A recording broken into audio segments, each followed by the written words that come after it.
Yung mga kamatik, magandang araw mga kamatik. Ngayon mga kamatik, ito yung electric fan mga kamatik. Pagka bibili kayo sa magbobote, kailangan checkin nyo yung pindutan. Ito mga kamatik, pindutan, checkin nyo.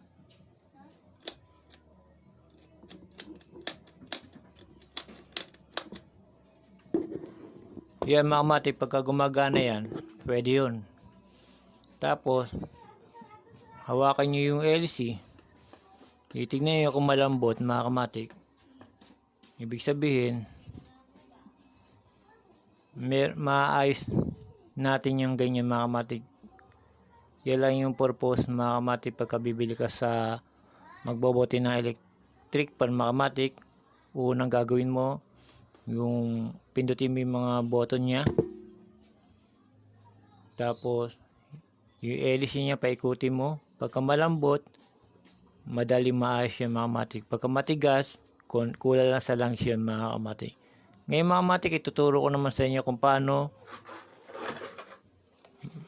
kung gumagana ang isang bagay mga kamatik sa electric pan. Pag nakabili ka kayo ng electric pan sa magbobote mga kamatik, titignan natin kanyang wiring mga kamatik bago isaksak sa kuryente mga kamatik.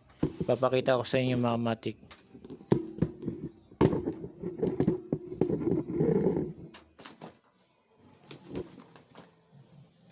Kailangan dito mga kamatik screw. Bubuksan natin yung likod mga kamatik. Titignan natin mga kamatik kung buo yung kanyang wiring mga kamatik bago isaksak mga kamatik.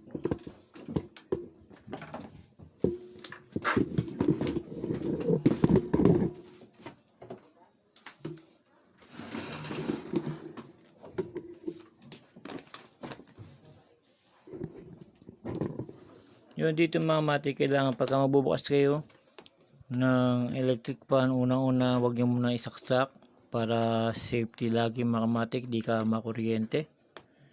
Dito mga kamatik, sido kamatik, kailangan lagi safety paggalaw at pagkilos sa mga ganitong bagay mga kamatik. Dito mga kamatik, i-check naman natin kung gumagana yung kanyang wiring. Paano mga kamatik, ituturo ko sa inyo kung paano siya tetest mga kamatik kung gumagana yung wire niya bago isaksak mga kamatik.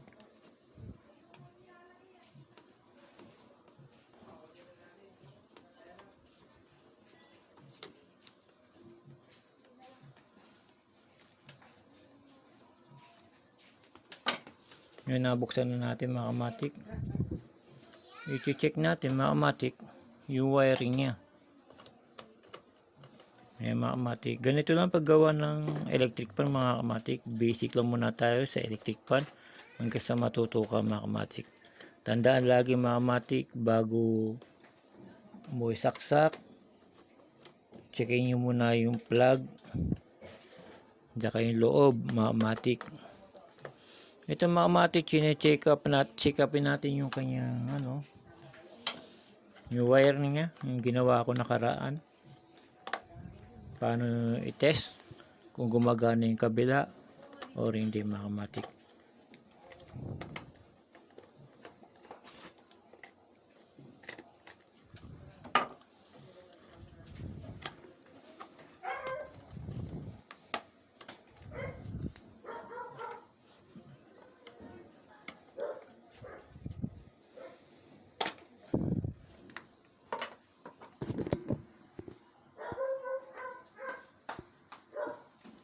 Yan mga kamatik, nakikita nyo yan mga kamatik. Ito mga kamatik, testingin natin mga kamatik.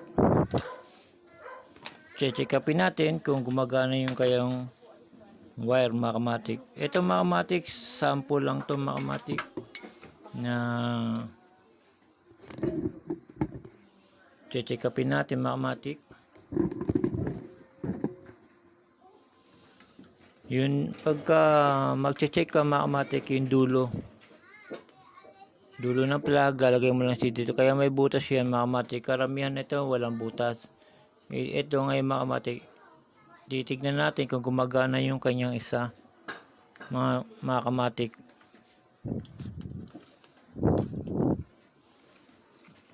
Dito mga kamatik, ididikit nyo sa isa. Yan mga kamatik, ibig sabihin yan mga kamatik, gumagana yung kanyang wire. Ngayon paano naman yung isa mga kamatik? Yan mga kamatik, testing uli natin mga kamatik, yung isa. Tapos dito yung mga kamatik, dito banda yung kanyang off. Dito yung testing. Baka tumunog, ibig sabihin yung isa mga kamatik okay siya, gumagana.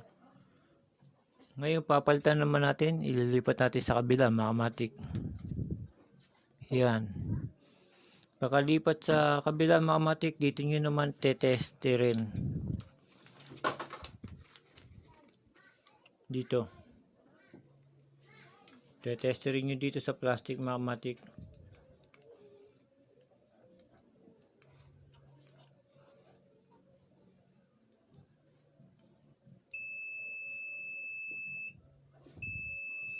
Yan mga kamatik, ibig sabihin yan, gumagana tong wiring natin, kaya pwede natin ibalik mga kamatik.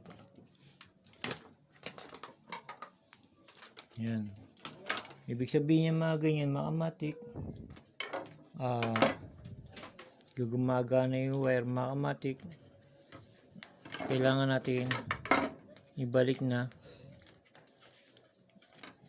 sa pagsisirado mga kamatik.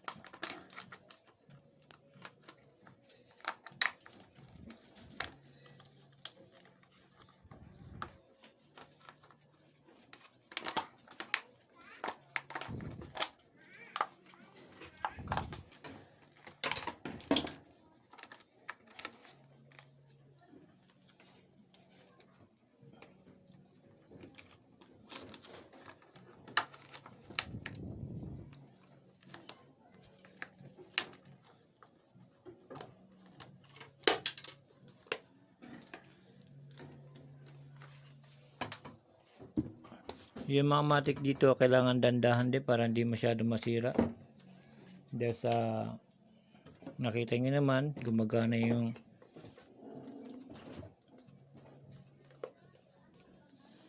wire.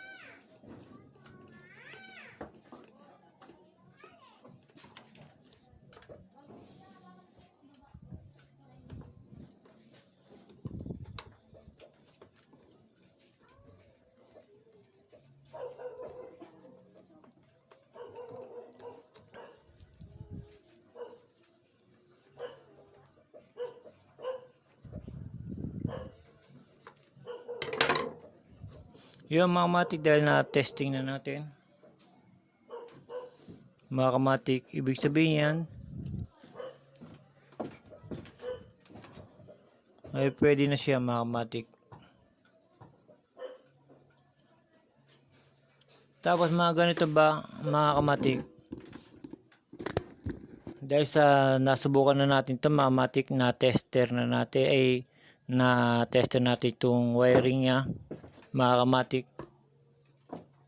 Tapos okay naman siya mga kamatik, wala siyang problema. Nasubukan din natin ito mga kamatik na pindutin, okay naman, wala naman siyang problema. Tapos chinek up natin itong LC, wala siyang problema. Ngayon ang gagawin natin pangatlo mga kamatik, bubuksan natin yung likod mga kamatik. Dito yun ang importante bago po natin isaksak mga kamatik tong electric pan. Mamaya mga kamatik sinaksak, tapos may problema pala yung loob, mangyayari yan mga kamatik, magkaka short circuit yan mga kamatik pagka sinaksak mo mga kamatik.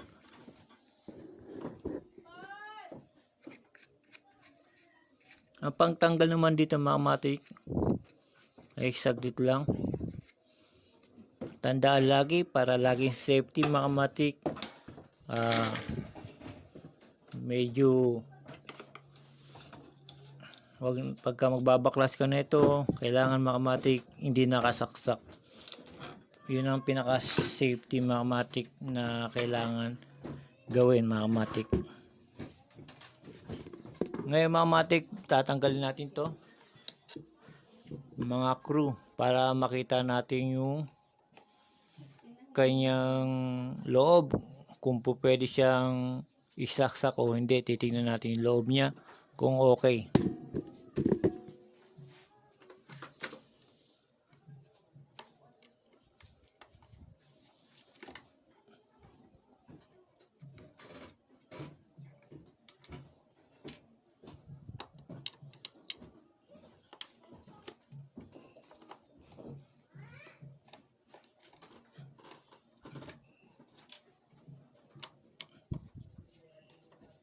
Gaya ng sinabi ko mga kamatik, dito step by step tayo mga kamatik para lalo kang matuto mga kamatik at lagi kang safety sa mga ganitong bagay mga kamatik.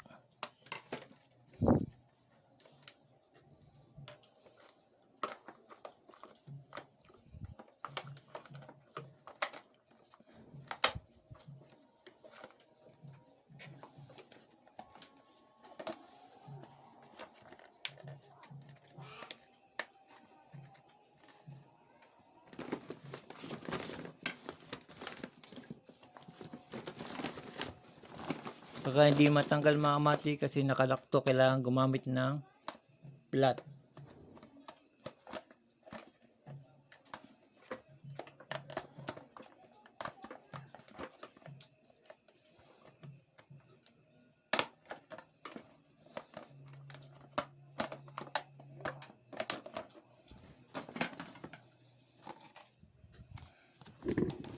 Ngayon mga kamatik, ito kailangan dito mga kamatik, check up yung likod.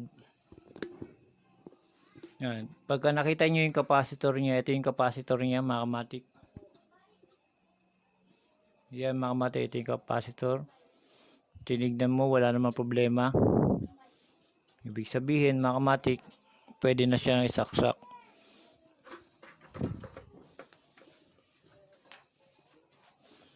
Pwede na siyang isaksak mga kamatik dahil sa nakita na natin yung kanyang likod.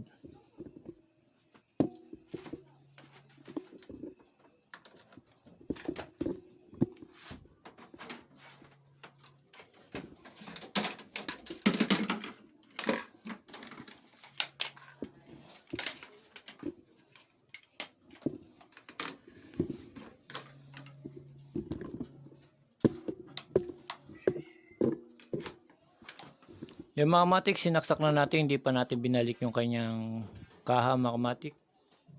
Para makita nyo lang mga kamatik na checkan na natin yung wire. Wala namang problema kasi na-tester natin. Bago ka bibili sa magbobote, check upin itong mga pindutan. Pangalawa,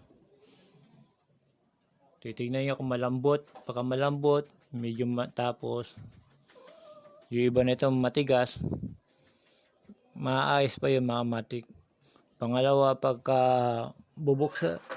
pagbubuksan nyo mga kamatik, bago isaksak, titignan nyo muna dito sa likod,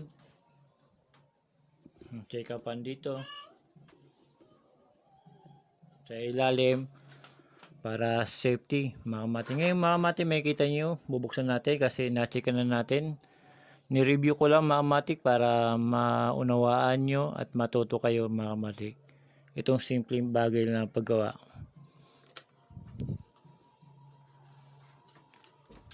Yan mga kamatik, umiikot siya. Papakita ko sa inyo mga kamatik, kakabit ko muna yung LC.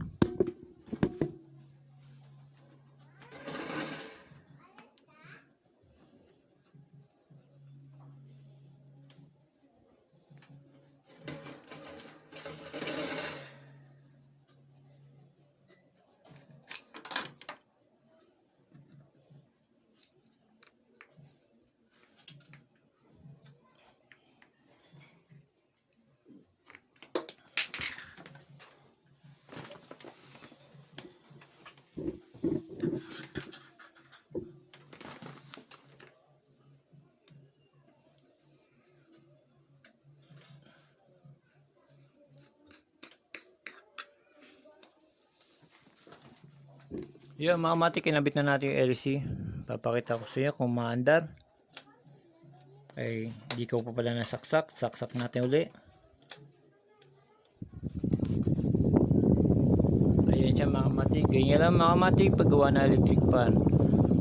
Ngayon, dahil sa maandar na yun mga kamatik, a-assembly ko na. Yung dahil sa hindi umikot mga kamatik, yan naman ang topic natin kung ba't ayaw umikot yan. Yun mga kamatik, hanggang dito na lang mga kamatik. Salamat mga kamatik. Ituturo ko naman sa inyo kung paano, kung ano ang sira, bakit hindi umiikot yan mga kamatik.